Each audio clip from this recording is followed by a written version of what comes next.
Kalau saya boleh ringkas gitu kan ya, wawancara apa yang kita tulis itu adalah terbagi menjadi tiga sesi ini ya, tiga bagian. Sebelum study, saat study, setelah study. Ya.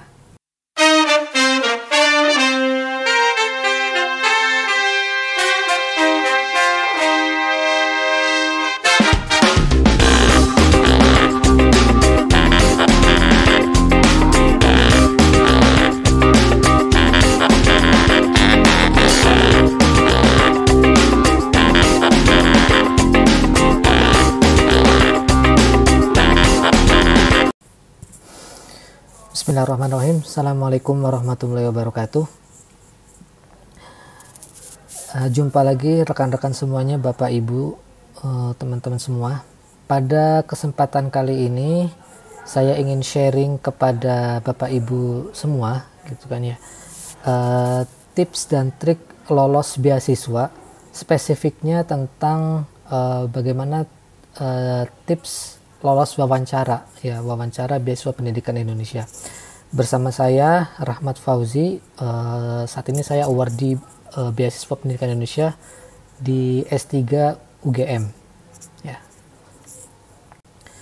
Untuk mengawali agenda penjelasan dari tips ini, saya mungkin awali dengan penjelasan mengenai pertama apa itu beasiswa BPI, yang kedua perkenalan singkat tentang saya, yang ketiga tips dan triknya, lalu kemudian list-list pertanyaan seputar wawancara BPI ya.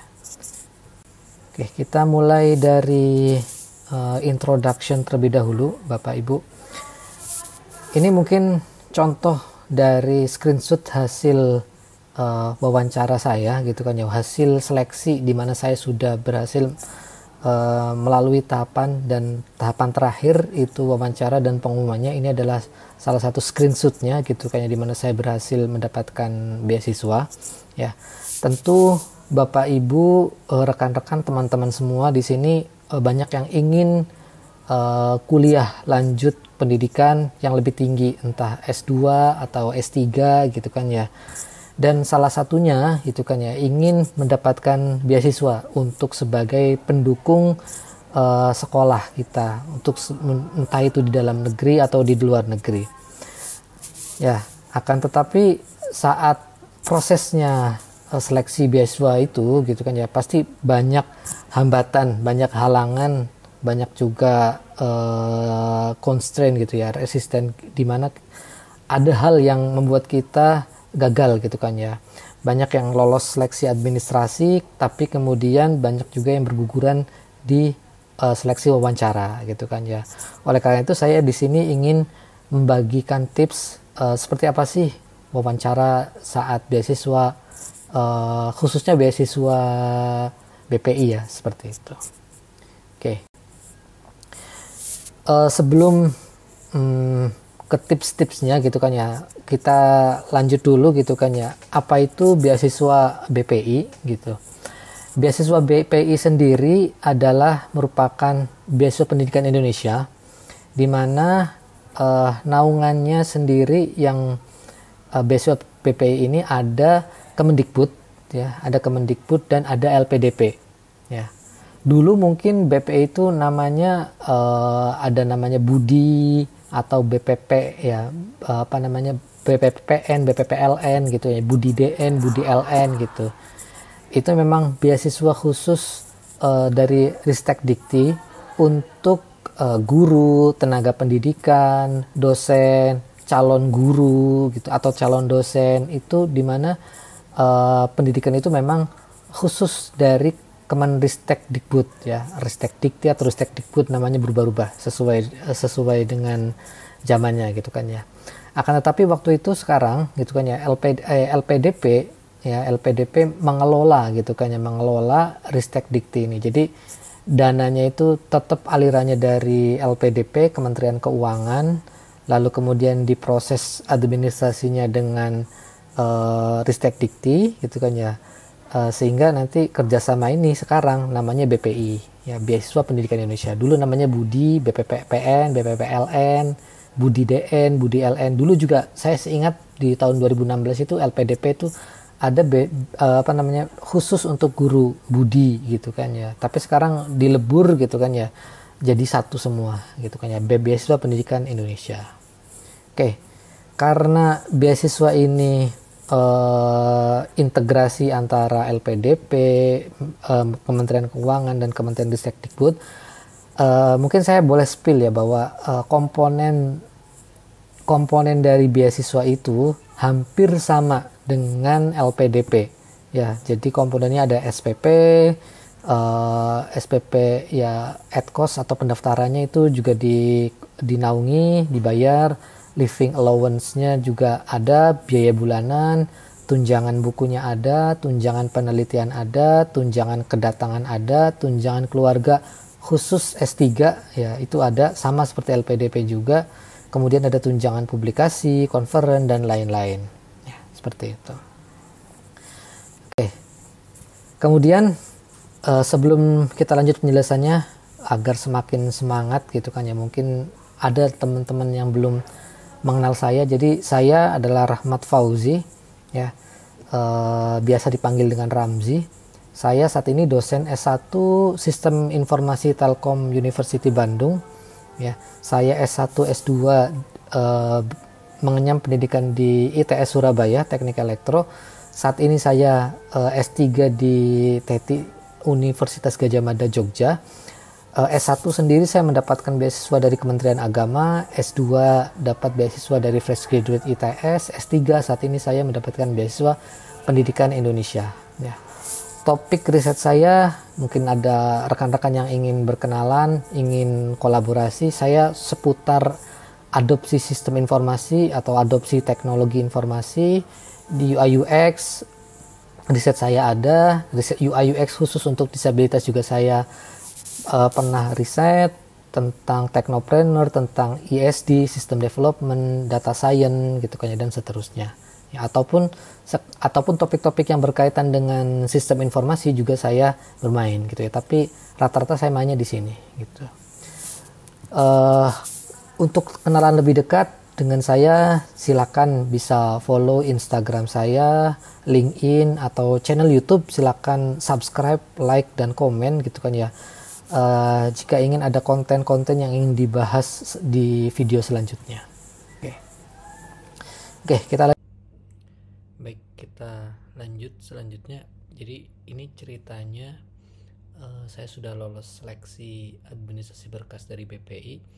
Nah, setelah saya lolos, saya mendapatkan info gitu kan ya, info pengumuman dari BPI. Ini contoh screenshotnya. Jadi pengumuman dari BPI bahwa pelaksanaan dari wawancaranya itu kapan.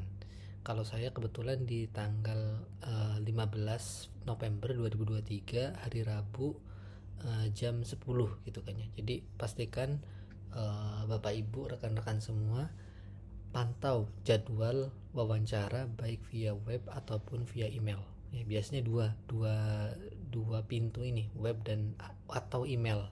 Ada yang dikirim email, ada yang enggak gitu kan ya. Jadi web atau email ini dipantau terus setelah lulus dari administrasi. Lalu kemudian baca pengumumannya dengan baik-baik dan persiapkan jauh-jauh hari. Takutnya kita ada miss dari jadwalnya. Dan ini juga ada cerita nyata bahwa teman saya gitu dari UGM juga gitu, waktu pertama itu dia nggak tahu ada info jadwal wawancara gitu kan ya. Jadi ceritanya HP-nya itu tertinggal di rumah atau di mobil temennya gitu kan ya, sehingga dia nggak membaca pengumuman, padahal besoknya itu adalah dia jadwal wawancara ya, jadwal wawancara PPI. Akhirnya ya karena nggak tahu jadwalnya wawancara, dia akhirnya nggak melaksanakan seleksi wawancara, ya akhirnya gugur gitu secara tidak langsung ya. Jadi mohon diperhatikan, pantau jadwal baik itu via web ataupun via email ya. Jadi biar kita mempersiapkan jauh-jauh hari ya. Lalu selanjutnya adalah kita coba latihan sendiri gitu kan ya. Kita latihan sendiri, kita coba melis perkiraan pertanyaannya seperti apa, dan kita coba persiapkan jawabannya ya, seperti itu. Lalu coba cek kembali komputer sama laptopnya hari ini, karena ya mempengaruhi proses seleksi wawancara ya. Kebetulan saya online gitu, jadi pastikan internetnya, komputernya juga memenuhi ya, tempatnya kondusif, tidak ada orang selain kita, internetnya juga stabil ya, seperti itu. Dan FYI for your information, jadi BPI kebetulan di tahun 2023 itu ada 2 batch ya. Saran saya sih teman-teman Bapak Ibu semuanya ikut di batch 1, karena batch 1 itu jadwalnya lebih lama gitu ya, jadwal administrasi lebih lama, masa sanggahnya lebih lama, wawancaranya juga lebih panjang. Berbeda dengan yang di batch 2. Di batch 2 itu yang saya ikuti itu kebetulan waktunya cuma singkat, cuma 1 minggu masa masa pendaftarannya, lalu kemudian ada masa sanggah, lalu 2 minggu selanjutnya seleksi wawancara gitu. Jadi kalau saya sih menyarankan Bapak Ibu mending ikut di batch 1. Biasanya batch 1 itu di bulan Mei, Juni, April, Mei, Juni lah, sekitaran itu, tengah-tengah gitu kan ya. Nanti biasanya pengumumannya itu di Agustus seperti itu. Kalau saya pengumumannya di perbatasan akhir November, awal Desember pengumumannya. Ya, kurang lebih seperti itu Bapak Ibu.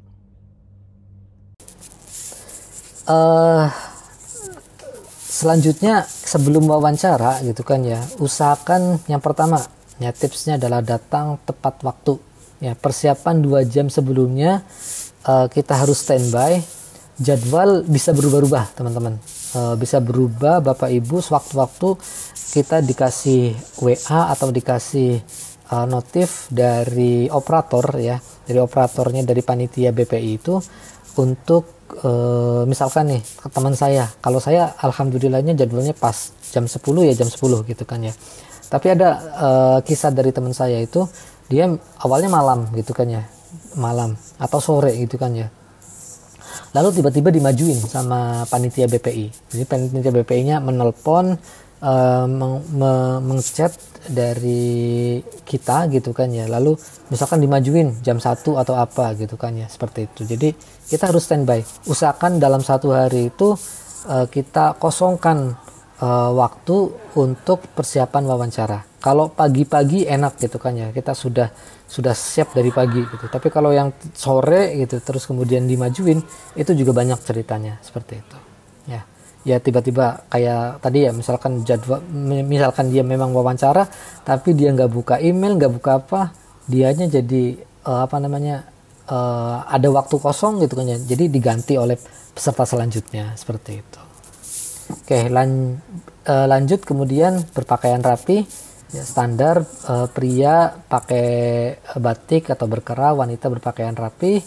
Lalu kita juga bersikap sopan, ramah ketika biasanya dari operator tuh ngasih tahu silahkan masuk gitu kan ya, atau apa itu kita udah siap gitu ya. Ya kita ketika masuk kan sudah ada reviewer gitu ya, kita coba bersikap ramah dan berattitude kepada reviewernya. Oke, tips berikutnya jangan lupa berdoa ya. Berdoa jauh-jauh hari gitu kan ya. Saya sendiri waktu itu ya, misalkan saya hari Rabu hari Rabu, saya malam Rabunya itu ya minta doa kepada orang tua, berdoa pada malam hari gitu ya, sebelum esoknya gitu kan ya, saya juga berdoa ya. Kita usahakan jalur langit gitu kan ya, jalur usaha dohir batin kita penuhi semua gitu kan ya. Kita sekuat tenaga berupaya, kita berusaha all out gitu kan ya. Kemudian kita setelahnya kita coba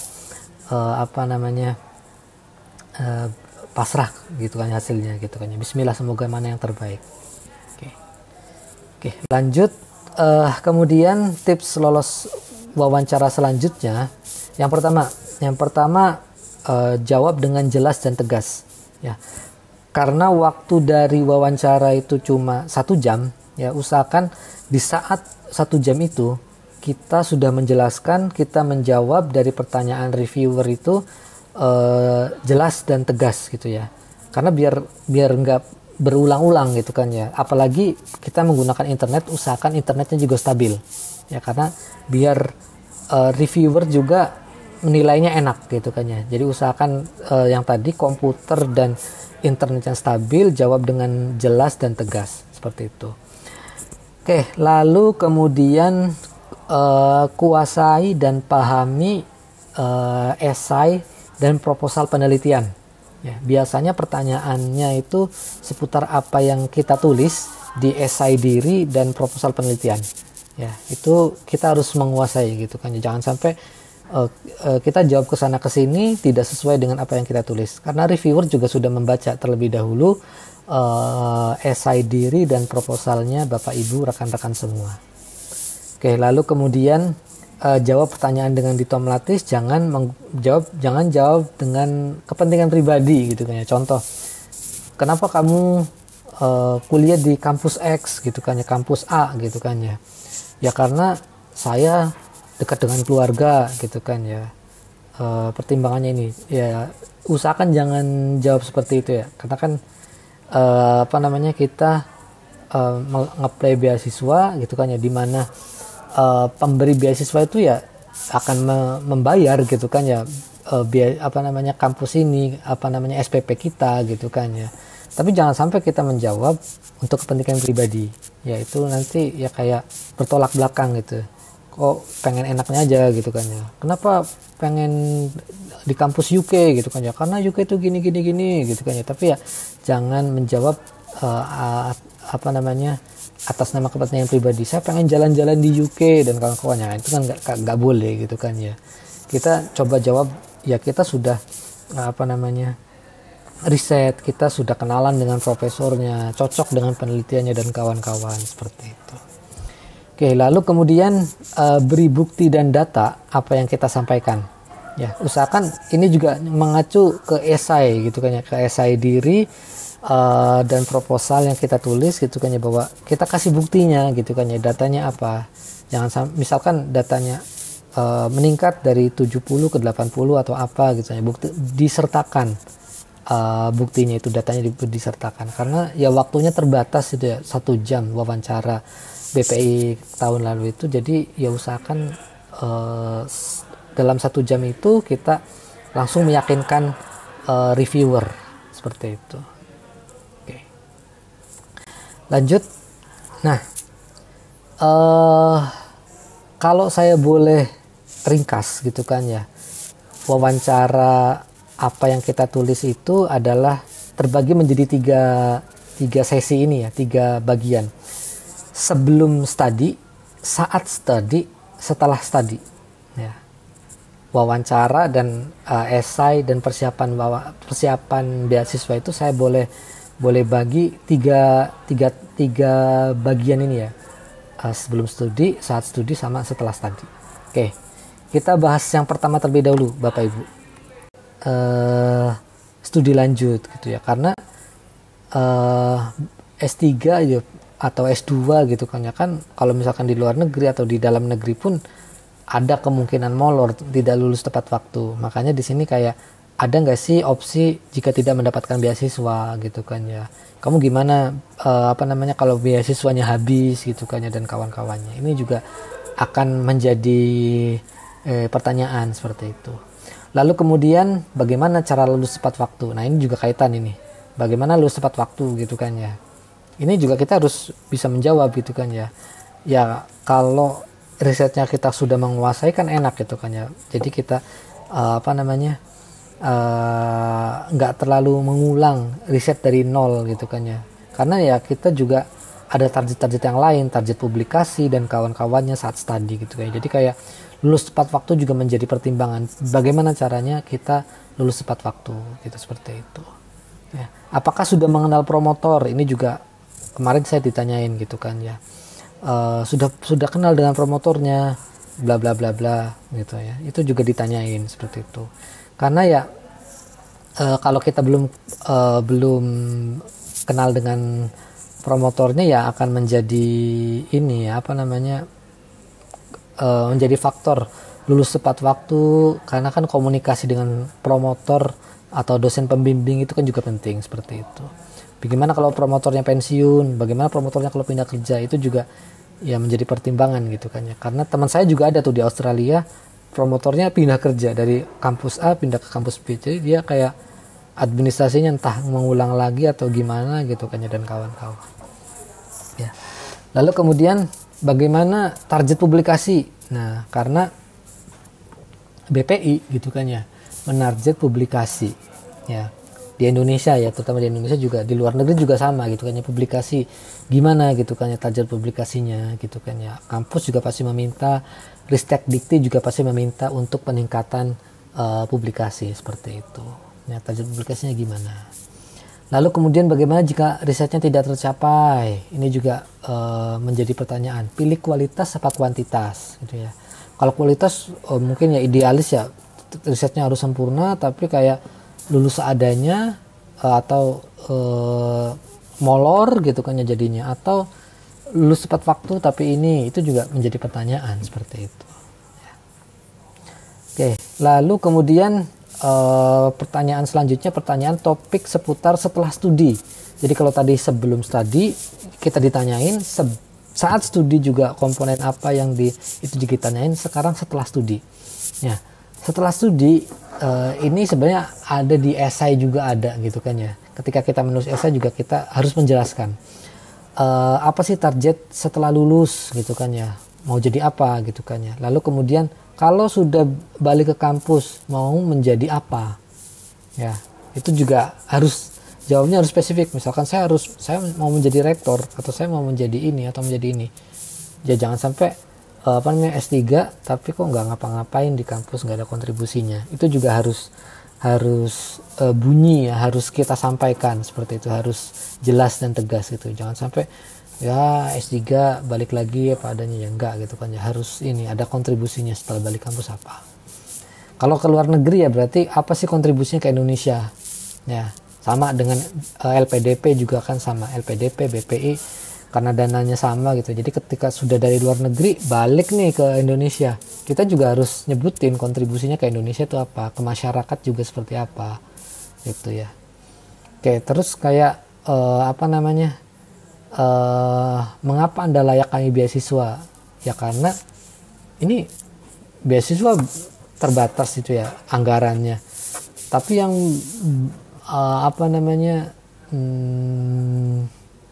yang perlu kita danai juga terbatas gitu ya, karena kuota gitu kan ya. Makanya mungkin ada reviewer yang bertanya seperti itu, mengapa Anda layak kami dapat beasiswa? Misalkan nih dari 10 kandidat yang bagus-bagus gitu kan ya, kenapa harus kamu gitu kan ya, yang lain juga bagus. Nah itu juga kita harus menjawab gitu kan ya. Ya kayak saya, misalkan saya sudah pernah mendapatkan beasiswa, saya bisa lulus tepat waktu ya. Saya juga ketika saya mendapatkan amanah beasiswa ini S3, saya juga akan berusaha lulus tepat waktu sesuai dengan beasiswa sebelumnya. Itu mungkin statement saya terakhir itu ya, seperti itu.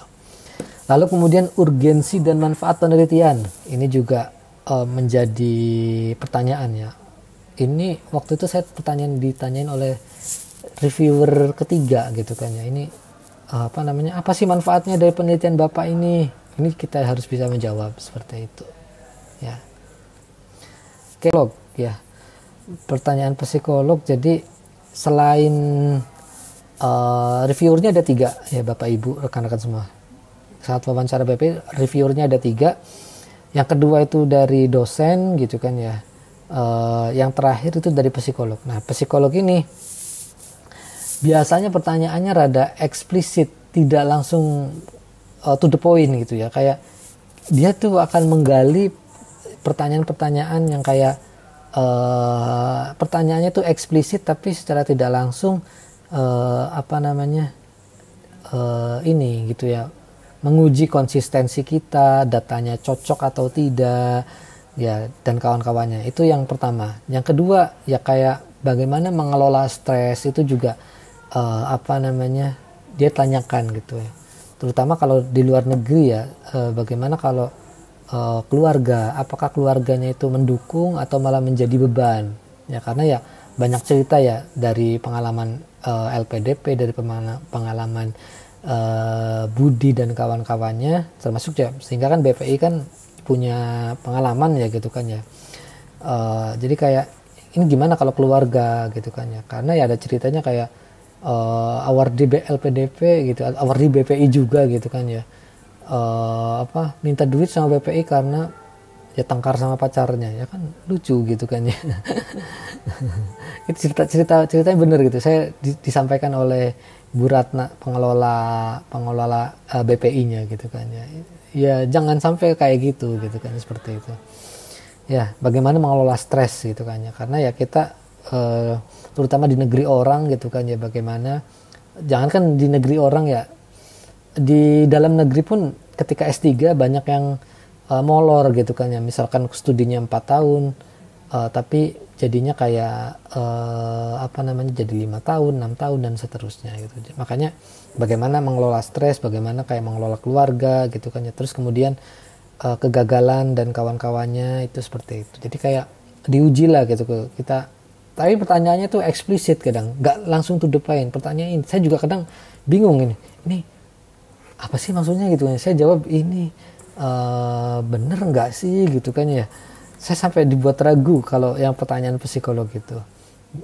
Tapi kalau pertanyaan dua reviewer yang itu enak, saya langsung bisa to the point. Tapi kalau review psikolog, pertanyaannya itu eksplisit, tujuannya kemana gitu kan ya, dan pertanyaannya kadang nggak ada di yang kita tulis seperti itu kalau psikolog seperti itu. Oke, terus kayak kondisi terberatnya seperti apa, lalu kemudian komitmen gitu kan ya. Ya terutama kalau yang kuliahnya di luar negeri, komitmen balik ke negara gimana gitu kan ya, karena ya negara sudah mengeluarkan duit banyak, ya kita harus kontribusi. Ya mungkin kemarin pernah dengar Bapak Ibu rekan-rekan semua kayak LPDP tuh banyak yang nggak balik gitu kan ya. Setelah dikuliahin ke luar negeri nggak balik ke Indonesia, karena kan kita ya kita kuliah pakai duit negara gitu kan ya, ya nggak etis saja itu, udah dibiayai pakai uang pajak, pakai uang rakyat gitu ya, tapi kok nggak balik, itu kan juga nggak etis gitu kan. Negara mengeluarkan banyak tapi kita harus kontribusi lebih banyak ke balik ke Indonesia seperti itu. Ya, komitmen untuk kembali terutama ya, entah itu kuliah di DN misalkan. Kadang pertanyaannya kayak gini, misalkan Bapak Ibu lagi tengah-tengah kuliah, lalu kemudian atau udah balik, kemudian ada lowongan CPNS. Ya mungkin kalau kampusnya swasta ya, kampusnya swasta kan ada nggak nih, goyang nggak nih ini balik ketika balik ke instansi malah ngelamar CPNS pindah ke kampus lain gitu kan ya, seperti itu. Jadi kayak itu juga kayak ditanyain gitu kan ya aspeknya. Kalau ada bukan CPNS gimana gitu kan ya, tetap di ini atau apa ya, itu juga kayak menguji loyalitas ya, seperti itu ya. Oke, lanjut.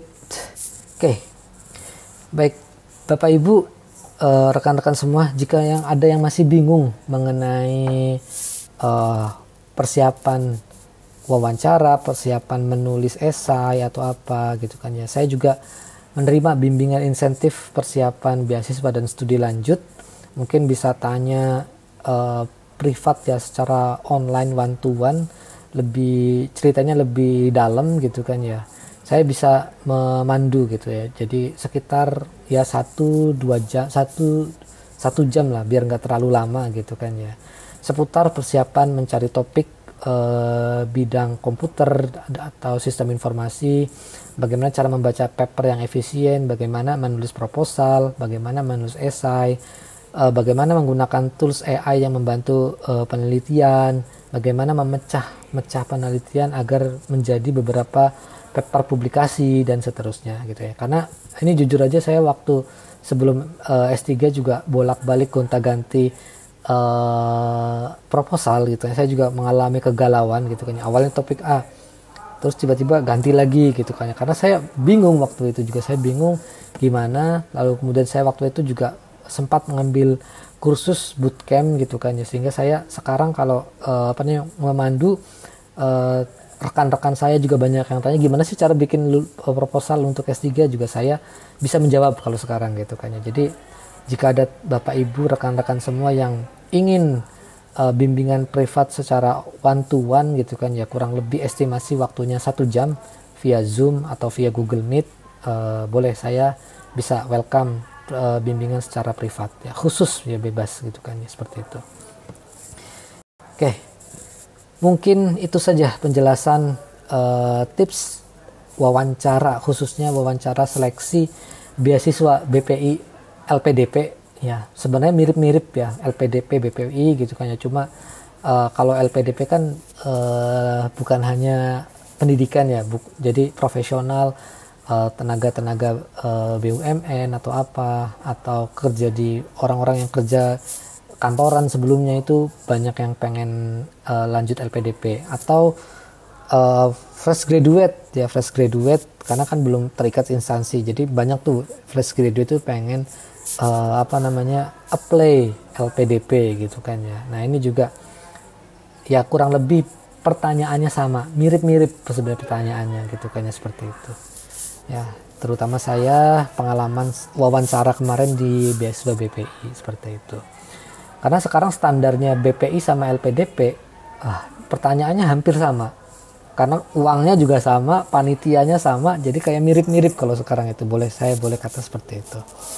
Oke, mungkin itu aja dulu Bapak Ibu rekan-rekan semua, agar semakin semangat membuat konten di selanjutnya.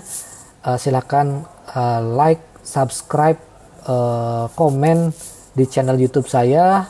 Jika ada pertanyaan atau ingin berkenalan juga dengan saya lebih lanjut, boleh berkenalan via Instagram atau via LinkedIn, atau ingin bertanya via email ya, boleh, saya welcome kepada Bapak Ibu rekan-rekan semua. Terima kasih pada teman-teman yang sudah menonton penjelasan tips wawancara dari awal hingga akhir.